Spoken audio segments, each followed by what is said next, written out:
오늘은 누가복음 11장 37절에서 54절까지 말씀으로 바리새인과 율법교사의 외식적인 신앙에 대해서 말씀드리겠습니다. 예수님은 당시에 그 외식적인 신앙을 가지고 있었던 바리새인 그리고 율법교사들에 대하여 책망하시고 저주하셨습니다. 예수님을 점심 식사에 초대한 한 바리새인이 예수님이 손을 씻지 않고 식사를 하시는 그 모습을 보고 이상히 여기는 것에 대해서 예수님은 그 바리새인들의 외식적인 그런 신앙들을 책망하시고 계십니다. 예수님은 당시 그 이방인들 또 죄인들이라고 여기는 사람들과 한 식탁에서 어울리시고 또 그들과 같이 말씀하셨습니다. 예수님은 그들과 접촉하고 손을 씻지 않은 채 그 바리새인의 집에서 음식을 드셨기 때문입니다. 당시 팔레스타인 지방에는 먼지가 많은 까닭에 식사 전에는 손을 씻는 것이 위생상 굉장히 중요한 일이었지만 그 유대인들은 이것을 또 하나의 율법으로 만들어서 반드시 지키지 않으면 안 되는 그런 의식으로 행했던 것입니다.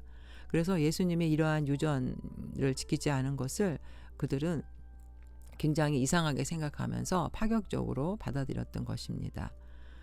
당시의 유대인들은 이방인과 접촉한 손으로 음식을 먹으면 부정이 몸속까지 들어간다고 여겼고 또 그들과 혹시 모르게 접촉한 것에 대해서 대비해서 외출 후에는 반드시 손을 씻고 음식을 먹었습니다. 이방인들이 사는 마을을 통과해서 왔을 때도 또 그 공기마저도 부정하다고 생각해서 옷의 먼지를 털어버리기까지 하였습니다. 근데 예수님께서 이렇게 손을 씻지 아니한 것은 당시 유대인들의 그러한 유전을 몰라서가 아니라 저들의 형식적이고 외식적인 신앙을 책망하기 위한 하나의 계기였던 것입니다. 그래서 39절에 주께서 이르시되 너희 바리새인은 지금 장과 대접의 것은 깨끗이 하나 너희 속에는 탐욕과 악독이 가득하도다.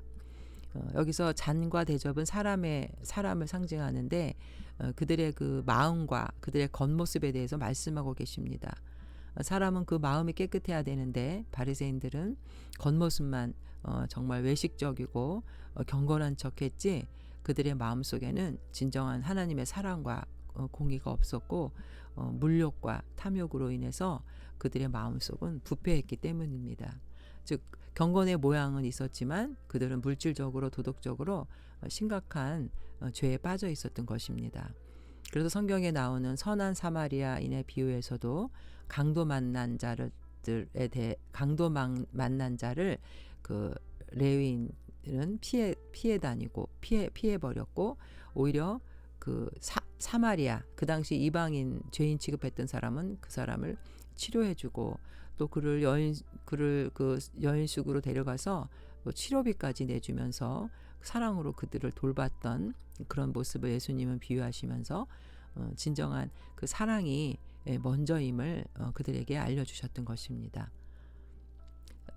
하나님께서 이스라엘 백성들에게 십계명을 주시고 율법을 주신 것은 그것이 사람을 얼걸매는 그런 것들이 아니고 오히려 인간과 인간 사이의 관계에서 서로를 존중해주고 해를 끼치지 않게 하기 위한 사랑의 법이었는데 이스라엘 백성들은 오히려 그것을 가지고 사람을 얼거매고 형식적으로만 그 율법을 지키려고 했지 그 율법의 진정한 목적인 그 사랑은 실천하지 않았다는 것입니다.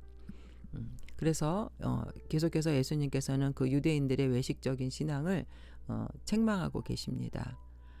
그래서 40절에 어리석은 자들아 겉을 만드시니가 속도 만들지 아니하셨느냐 그러나 그 안에 있는 것으로 구제하라 그리하면 모든 것이 너희에게 깨끗하리라.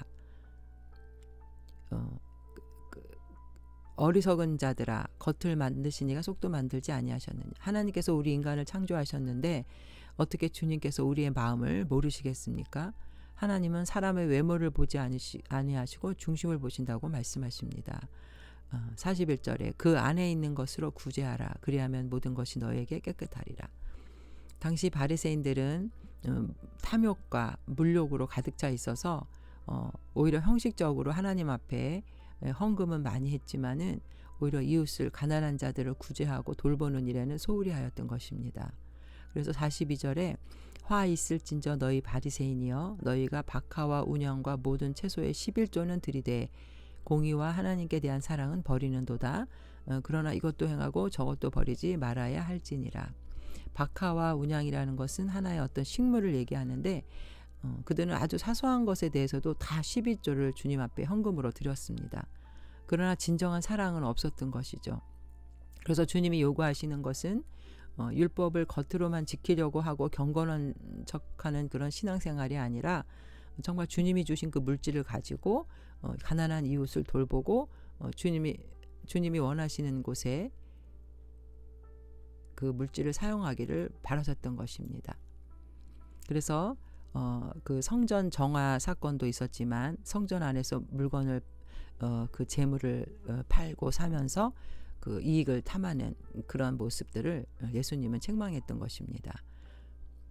그리고 43절에 화 있을진저 너희 바리새인이여 너희가 회당의 높은 자리와 시장에서 문안받는 것을 기뻐하도다. 당시 바리새인들은 그 종교의 명예욕이 있어서 그 회당에서도 예배드릴 때 높은 자리에 앉기를 원했고 그 자리 경쟁이 치열했습니다. 그리고 시장에서 문안받는 것, 서로 만나서 샬롬의 평안의 인사를 하는 것이 아니고 정말 그 사람의 어떤 그런 학식과 율법에 대해서 많이 아는 것에 대해서 존경해주고 칭찬해주고 그런 것들을 그런 말을 그런 인정을 받는 것을 굉장히 그들은 기뻐하였습니다.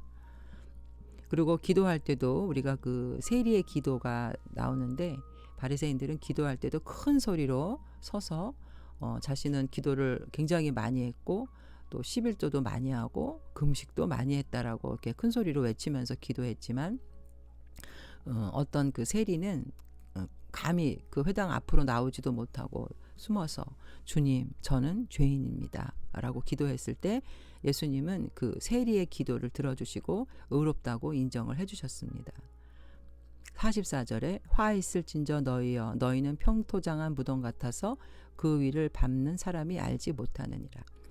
여기서 평토장한 무덤이라는 것은 기념비가 없는 무덤, 돌무덤, 그 부자들은 그 무덤을 돌문을 열고 그런 데다가 무덤을 만들지만 여기서 평토장한 무덤이라는 것은 죄인들의 무덤이고 땅에다가 사람을 시체를 묻고 흙을 덮는데 그것이 이제 어떤 그 무덤인지 잘 알지 못하는 그러한 무덤 같이 돼버렸다는 거죠. 사람들이 발로 밟고 다닐 수도 있고 그 흙 속에는 썩은 시체가 있는데 겉으로는 흙을 덮어서 그걸 알 수 없다라는 거죠. 외식적인 그 바리새인들의 신앙을 비유해서 무덤이라고 예수님은 책망하고 계십니다. 이처럼 우리 하나님께서는 우리 인간의 마음을 모르시는 것이 없고 중심을 다 아시기 때문에 그들의 그 바리새인들의 이런 심각한 그런 타락한 모습을 책망하고 계십니다. 그들은 정말 정결하고 거룩해야 될 속사람 그 마음은 탐욕과 악독으로서 썩어지도록 방치했고 경건의 모양은 있었지만 물질적 도덕적으로 심각한 죄에 빠져 있었던 것입니다. 그래서 예수님께서는 이제 이들의 마음을 보시고 자신의 그 손을 씻지 않았다는 그런 어떤 율법을 어겼다고 그것을 이상하게 여기는 그들에 대해서 질책을 하고 계십니다. 우리는 정말 주님께서 원하시는 것은 우리의 능력이나 우리의 겉의 그 화려한 모습들이 아니고 깨끗하고 정결한 모습을 마음을 주님이 원하신다는 것을 알아야 합니다. 디모데후서에서도 하나님이 쓰시는 그릇은 깨끗한 그릇이라고 말씀하고 계십니다. 우리의 마음 가운데 우리가 죄인임을 스스로 고백하고 우리 안에 예수님의 그 사랑의 마음으로 우리 안에 영적으로 성령이 충만할 때 우리는 하나님 앞에 쓰임 받을 수 있고 또 내 삶 속의 주인이 하나님이실 때 우리가 하나님의 뜻을 이루면서 살아갈 수가 있는 것입니다. 이제 주님께서는 율법 그 바리새인들에 대한 책망을 끝내시고 45절부터는 또 율법 교사에게 책망을 하십니다.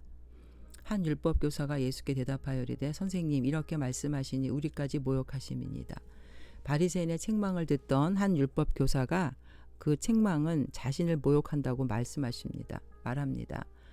왜냐하면 이 당시에 그 바리새인에 대해서 율법 교사들이 배출되기 때문에 율법 교사가 이렇게 말을 한 것입니다. 여기서 율법사들을 우리가 보통 서기관으로 불립니다. 46절에 또 예수님이 이렇게 말씀하십니다. 이르시되 화 있을진저 또 너희 율법 교사여 지기 어려운 짐을 사람에게 지우고 너희는 한 손가락도 이 짐에 대지 않는도다. 그들은 그 남에게 무거운 짐을 지면서도 손가락을 대지 않았다고 여기서 말씀하고 있는데요. 이 서기관들은 율법을 만드는 자들이고 율법을 해석해서 그것을 만드는 자들인데, 그들은 원래 있었던 그런 구약의 율법 이외에 613가지나 되는 조항을 만들어서 백성들에게 지키기를 강요했습니다. 그리고 자신들은 교묘한 방법으로 이 율법을 피해 나가고 지키지 않았던 것이죠. 그래서 예수님은 이러한 위선적 행동을 책망하고 계십니다. 47절에 화 있을진저 너희는 선지자들의 무덤을 만드는도다. 그들을 죽인 자도 너희 조상들이로다. 이와 같이 그들은 죽이고 너희는 무덤을 만드니 너희가 너희 조상이 행한 일에 증인이 되어 옳게 여기는도다. 유대인들의 조상들이 그 하나님의 말씀을 전하는 선지자들을 죽였기 때문에 그렇습니다. 그래서 그 후손들이 선지자의 무덤을 화려하게 꾸몄는데, 이것은 자신들은 그 자기네 조상들과는 달리 선지자들을 존경했다라고 가장하고 꾸미려고 했던 것이죠. 실상 그 유대인들의 조상들은 우리가 역대하도 그렇고 올바른 하나님의 말씀을 전하는 선지자들을 많이 죽였습니다. 그래서 선지자들이 많은 고난을 받고 순교를 당했는데, 에레미야 선지자도 구덩이에서 그렇게 구덩이에 던져졌고, 이사야 선지자도 톱으로 목이 잘려서 순교했고, 많은 선지자들을 그들의 조상들이 죽였다고 여기서 예수님께서 말씀을 하고 계십니다. 그래서 49절에 그러므로 하나님의 지혜가 일렀을 때 내가 선지자와 사도들을 그들에게 보내리니 그 중에서 더러는 죽이며 또 박해하리라 하였느니라. 창세 이후로 흘린 모든 선지자의 피를 이 세대가 담당하되 곧 아벨의 피로부터 제단과 성전 사이에서 죽임을 당한 사가랴의 피까지 하리라. 내가 너희에게 이르노니 과연 이 세대가 담당하리라. 아벨의 피라는 것과 이 사가랴의 이야기는 대표적인 인물로 그 선지자들의 그 고난과 그 죽음을 여기서 얘기하고 있는데, 사가랴는 여러 설이 있지만 역대하 24장에 나오는 그 이스라엘 백성의 우상 숭배를 감시하다가 성전들에서 군중에서 맞아 죽은 제사장 여호와의 아들로 또 나오고 있는데, 이처럼 이들의 그 피가 너희에게 이르노니 과연 이 세대가 담당하리라는 것은 그 모든 선교자의 그 피의 탄원이 이제 앞으로 예수님을 십자가에 못 박아 죽일 그 유대인들의 머리 위에 임할 것을 예언하신 것입니다. AD 70년경에 결국 예루살렘은 멸망하게 되죠. 그리고 57절에 화 있을진저 너희 율법 교사여 너희가 지식의 열쇠를 가져가서 너희도 들어가지 않고 또 52절 들어가고자 하는 자도 막았느니라 하시니라. 율법을 해석하고 가르치는 이 유대인들은 정말 율법 교사들은 유대인들에게 굉장한 영향을 끼칠 수 있었고 천국의 열쇠를 가지고 있다 해도 과언이 아니었습니다. 그러나 그들은 그들에게 부여된 그 특권을 그릇되게 사용하고 율법의 그 조문을 만들어서 백성을 통제하는 수단으로 악용하면서 백성들이 참된 진리를 깨닫지 못하게 했던 것입니다. 그리고 정말 생명의 주 예수 그리스도가 이 땅에 왔음에도 예수님을 배척하고 거부하고 또 다른 사람까지도 그 예수님을 믿지 못하도록 방해하면서 구원의 문을 닫아버리는 중한 범죄를 저질렀던 것입니다. 이처럼 이 서기관들과 바리새인들의 이 악한 모습은 예수님의 책망과 저주를 받고 있습니다. 그리고 53절, 54절에 읽어보면 거기서 나오실 때에 서기관과 바리새인들이 거세게 달려들어 여러 가지 일을 따져 묻고 그 입에서 나오는 말을 책잡고자 하여 노리고 있더라. 이들은 예수님을 받아들이지 않았습니다. 어떻게 해서든지 예수님을 구약의 말씀을 가지고 올무를 놓으려고 했고 함정을 파서 예수님을 빠지게 하고 결국은 예수님을 십자가에 못 박는 그러한 일들을 저질렀던 것입니다. 우리 인간의 영혼은 타락한 본성을 죄성을 가지고 있어서 예수님을 영접하지 않고는 자신의 그 율법을 지킨다는 그 의로는 구원을 받을 수가 없습니다.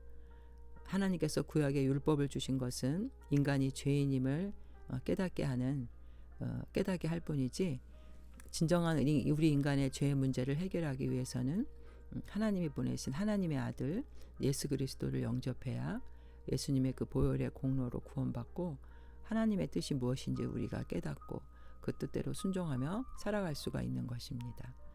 바리새인과 서기관들이 자신의 의와 공로를 내세우면서 율법을 지키려고 하고 자신의 그 신앙, 외식적인 신앙을 감추려고 했을 때 그들의 신앙은 타락한 신앙으로 전락할 수밖에 없었던 것입니다. 예수님도 주여 주여 하는 자마다 다 천국에 들어갈 수 없다고 말씀하십니다. 고린도전서 15장 50절에도 형제들아 내가 이것을 말하노니 혈과 육은 하나님 나라를 이어받을 수 없고 또한 썩는 것은 썩지 아니하는 것을 유업으로 받지 못하느니라. 골로새서 3장 5절에 그러므로 땅에 있는 지체를 죽이라 곧 음란과 부정과 사욕과 악한 정욕과 탐심이니 탐심은 우상 숭배니라. 오늘 바리새인과 서기관의 그 신앙의 모습을 보면서 우리의 마음 가운데 우리가 교회는 다니고 있지만 진정으로 그 주님의 십자가의 사랑에 감사하면서 영혼 사랑하는 마음이 있는지 아니면 정말 형식적인 그 율법을 지키기 위해서 신앙생활을 하고 있는지 다시 한번 우리 신앙생활을 되돌아보고 정말 주님이 원하시는 것은 경건의 모양이 아니라 경건의 능력임을 우리가 깨달으시고 주님이 사용하시는 능력의 그릇은 깨끗한 그릇이고 위대하고 능력 있는 자를 사용하시는 것이 아니라 연약하고 초라하지만 정말 살아있는 주님의 말씀의 능력이 있는 자를 하나님이 사용하시고 기뻐하신다는 것을 깨달으시면서 우리의 속의 심령, 우리의 속사람을 강건하게 하는 그런 자들이 되시기를 주님의 이름으로 축원드립니다. 아멘.